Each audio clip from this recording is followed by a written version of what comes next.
Hello, नमस्कार और आदाब मेरे सब दोस्तों को। आपके दोस्त और गाइड इरफान की तरफ से एक बार फिर आपके साथ हूँ एक बेहद अपने चैनल एस्ट्रो अश्योरेंस से। दोष भी कुछ ऐसी चीज है जो बहुत जरूरी है क्योंकि वो कुछ नतीजे भी लाते हैं। अब हम सब ये जानते हैं और हम योगों को भी पहचानते हैं और हम दोषों से भी डरते हैं। कभी कभी ऐसा होता है कि हमें कुंडली में एक अच्छा योग मिलता है मगर हम देखते हैं कि वो फलित नहीं होता। अब मैंने पहले भी कुछ वीडियो बनाए थे कि योग कब मजबूत होते हैं या कब वो रिजल्ट दे सकते हैं, मगर मैं एक और वीडियो बना रहा हूँ। कुछ कॉम्प्लीमेंट्री जानकारी और कुछ अतिरिक्त जानकारी दे रहा हूँ ताकि लोग ये बेहतर समझ सके कि कुंडली में कोई योग काफी मजबूत है या नहीं। कैसे पहचाने मजबूत योग को और कैसे पहचाने कि कोई दोष भी इतना मजबूत है कि चुनौतीपूर्ण नतीजे दे सके या फिर दोष कमजोर है। सबसे पहले योग दोष भी हो सकता है क्योंकि योग और कुछ नहीं बल्कि एनर्जी के मिलने का भाव है या फिर कोई दो ग्रहों का मेल। कभी कभी दो से ज्यादा ग्रह भी हो सकते हैं, मगर आमतौर पर कोई भी दो ग्रह जब अपनी एनर्जी शेयर करते हैं या उनकी एनर्जी का तालमेल बनता है तब वो एक योग बनाते हैं। योग तब होता है जब ग्रह एक साथ हों। सारे योग तब भी हो सकते हैं जब ग्रह मसलन एक दूसरे के मित्र हों या एक दूसरे से किसी खास स्थिति में हों। तो योग तरह तरह के प्लेसमेंट से बन सकते हैं। अब सबसे मजबूत क्या है? तो सबसे पहले जो योग राज योग है वो दोष से अलग होता है। तो एक योग जब तक के वो राज योग या धन योग या ऐसे ही योग न कहलाए, वो सकारात्मक या शुभ फल देने वाला योग नहीं होता। दूसरी तरफ पापी ग्रहों के बीच एनर्जी का मेल या संगम आमतौर पर एक दोष होता है। और चंद्र का मेल किसी से, चंद्र और राहु का मेल विष दोष है, शनि और राहु का मेल श्रापित दोष है। फिर आपका पाप कात्री योग होता है जहां चंद्र के दोनों तरफ पापी ग्रह हो, तो वो पाप कात्री दोष भी कहलाता है। तो जब तक कोई संगम या योग सकारात्मक योग न हो जैसे राज योग या धन योग, तभी हम आमतौर पर उस योग को योग कहते हैं। मगर जो योग ज्यादा पापी प्रकृति के एनर्जी के मेल से बनते हैं या जो नकारात्मक नतीजे ला सकते हैं, हम उन्हें आमतौर पर दोष कहते हैं। मगर दोष भी काफी हद तक योग ही होते हैं या पापी ग्रहों के बीच एनर्जी का मेल होता है। अब सबसे अच्छे योग वो होते हैं जो या तो केंद्र भावों में बनते हैं या त्रिकोण भावों में या फिर दोनों के कॉम्बिनेशन से। मिसाल के तौर पर धर्म कर्माधिपति योग एक बहुत मजबूत संगम है या एनर्जी का तालमेल उन ग्रहों के बीच जो 9वें और 10वें भाव के स्वामी हो। और इसीलिए धर्म कर्माधिपति योग यानी धर्म भाव जो 9वां भाव है और कर्म भाव जो 10वां भाव है, वो ग्रहों की एनर्जी का आपस में मिलना एक त्रिकोण भाव है और एक केंद्र भाव है। ये बहुत शुभ है। त्रिकोण भाव जो 9वां भाव है और बहुत शुभ या सबसे मजबूत केंद्र भाव जो 10वां भाव है। इसी तरह कोई भी योग मजबूत योग होता है अगर वो केंद्र भावों में हो, मूल त्रिकोण राशि में हो या ग्रहों की उच्च की राशि में हो। मिसाल के तौर पर गजकेसरी योग कर्क राशि में एक बड़ा अच्छा योग है क्योंकि गुरु अपनी उच्च की राशि में हो जाता है जबकि चंद्र अपने मूल त्रिकोण राशि में होता है। तो गजकेसरी योग मसलन चौथे भाव में, जिसमें कर्क की नेचुरल एनर्जी भी होती है, गुरु की उच्च की नेचुरल एनर्जी भी होती है क्योंकि उसमें कर्क की नेचुरल एनर्जी होती है और चंद्र का नेचुरल भाव होता है। तो हाँ, चौथे भाव में किसी भी समाज और जातक के लिए गजकेसरी योग बहुत मजबूत होता है। तो एनर्जी के ऐसे ही तालमेल को देखना पड़ेगा, फिर योगों को देखना पड़ेगा। मिसाल के तौर पर अगर आप चंद्र मंगल योग को देख रहे हैं जो कि एक मिला जुला योग है, ये योग तब बेहतर हो सकता है जब वो मित्र राशि में हो, मसलन मेष या न्यूयॉर्क। यहाँ न्यूयॉर्क शायद सिंह, मूल अंग्रेजी में न्यूयॉर्क अजीब है, संभवतः न्यूयॉर्क टाइप है। मैं सिंह लेता हूं क्योंकि पाठ में आगे पेरिस भी है, लेकिन असल में एरीज, लियो, सैजिटेरियस, तो मैं मेष सिंह धनु लिखूंगा। मेष सिंह या धनु में, कुछ हद तक कर्क में भी। मगर चंद्र मंगल योग मिसाल के तौर पर जब मिथुन में जाता है या कन्या में जाता है या वृश्चिक में जाता है या मकर में जाता है, तो ये राशियां चंद्र मंगल योग के लिए थोड़ी मुश्किल प्लेसमेंट होती है। वजह ये है कि चंद्र मंगल योग एक मिला जुला सा योग है। ये आपको बड़े अच्छे नतीजे दे सकता है, मगर चुनौतीपूर्ण नतीजे भी दे सकता है। तो ऐसा योग अगर मंगल और चंद्र दोनों के लिए ज्यादा मित्रवत राशियों में हो, तो वो आपको ज्यादा सकारात्मक नतीजे देता है और कम चुनौतियां देता है।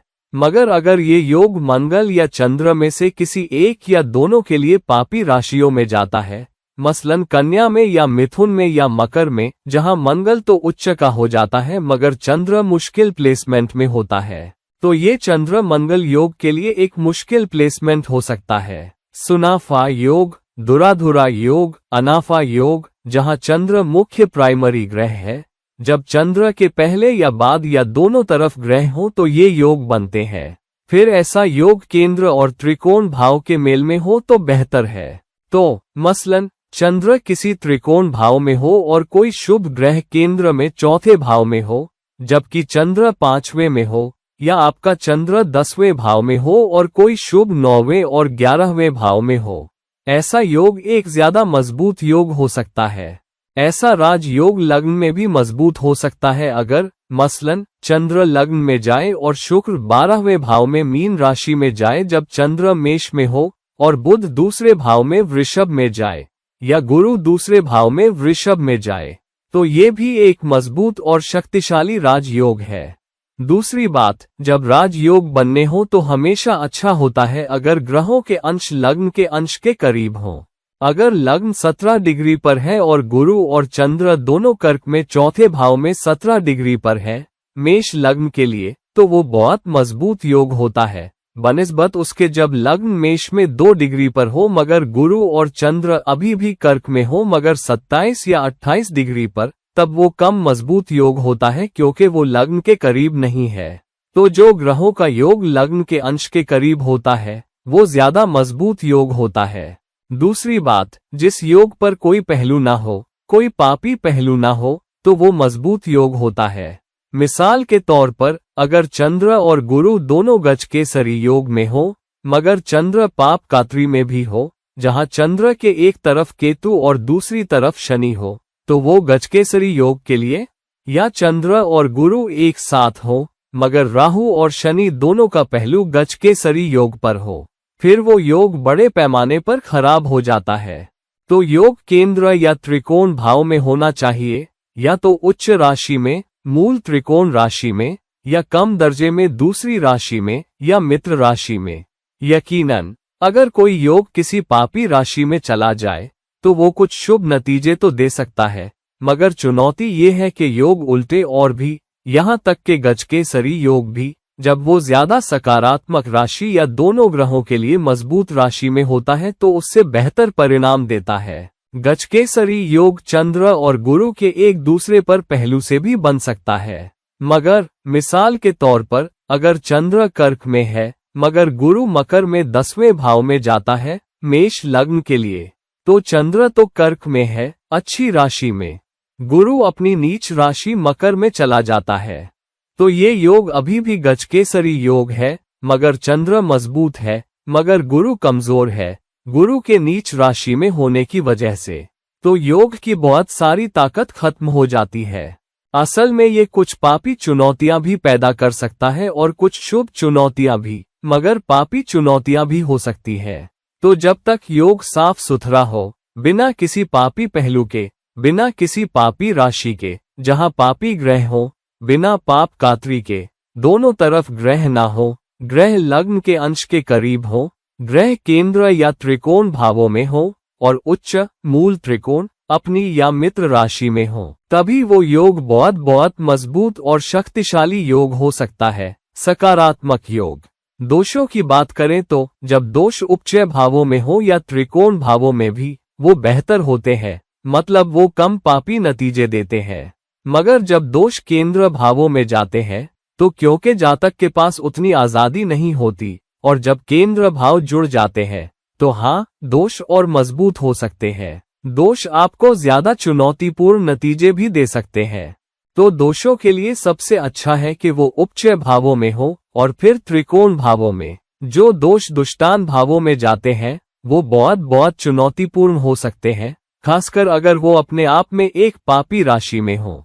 मसलन शनि और राहु के बीच श्रापित दोष जो 8वें भाव में जाए और वो भी कर्क राशि में, धनु लग्न के लिए ये बहुत ही चुनौतीपूर्ण प्लेसमेंट हो सकता है, क्योंकि यहाँ शनि और राहु कर्क राशि में जा रहे हैं जो चंद्र की राशि है और वो दुष्टान में है, और इस तरह कर्क राशि शनि और राहु दोनों के लिए पापी हो जाती है। तो ऐसे प्लेसमेंट से बेहद चुनौतीपूर्ण नतीजे भी आ सकते हैं।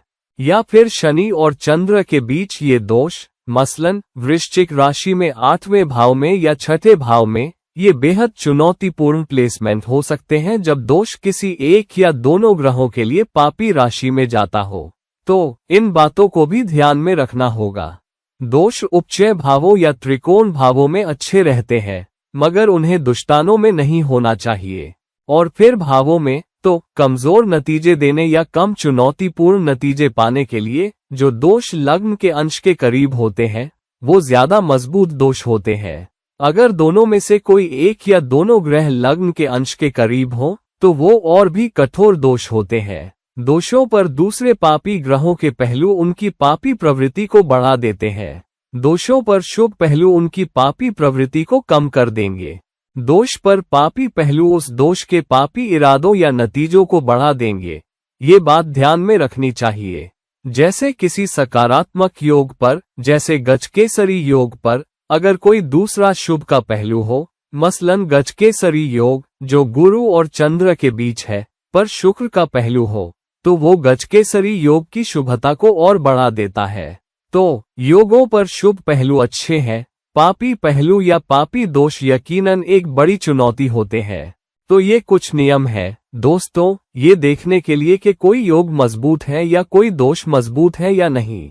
और हमेशा बेहतर होता है कि हम अपने योगों और दोषों में गहराई से उतरें और देखें कि वो कैसे प्रकट हो रहे हैं, कैसे नतीजे दे रहे हैं, योगों या दोषों की कितनी ताकत है, ताकि हम अपने आप को तैयार कर सकें जब दशा हम पर आए या जब गोचर हम पर आए। दशा काल, अंतर दशा काल और गोचर काल जिनमें योग या दोष से जुड़े ग्रह शामिल हों, यकीनन योग या दोष से संबंधित कुछ नतीजे लाएंगे। तो इंसान को सावधान रहना चाहिए और योग या दोष को समझकर तैयार रहना चाहिए। तो ये रहा मेरा विश्लेषण कि कैसे या दोष की ताकत पहचाने और कैसे दशा, अंतर दशा या ग्रहों के गोचर के समय बेहतर तैयार रहें, और कैसे समझें कि कोई दोष या योग आपको ज्यादा शुभ नतीजे देगा या ज्यादा अशुभ नतीजे देगा। तो अब कृपया अपनी कुंडलियों को देखें, अपने प्लेसमेंट समझें, अपने योगों और दोषों को समझें और दशा, अंतर दशा या गोचर के हिसाब से अपने आप को तैयार करें। तो दोस्तों, इस वीडियो को लाइक करें, शेयर करें, और अगर आप मुझसे निजी परामर्श लेना चाहते हैं तो कृपया नीचे दिए गए लिंक्स पर मुझसे संपर्क करें। किसी और समय तक, किसी और वीडियो तक, ये रहे आपके दोस्त और गाइड इरफान, साइनिंग ऑफ। नमस्कार।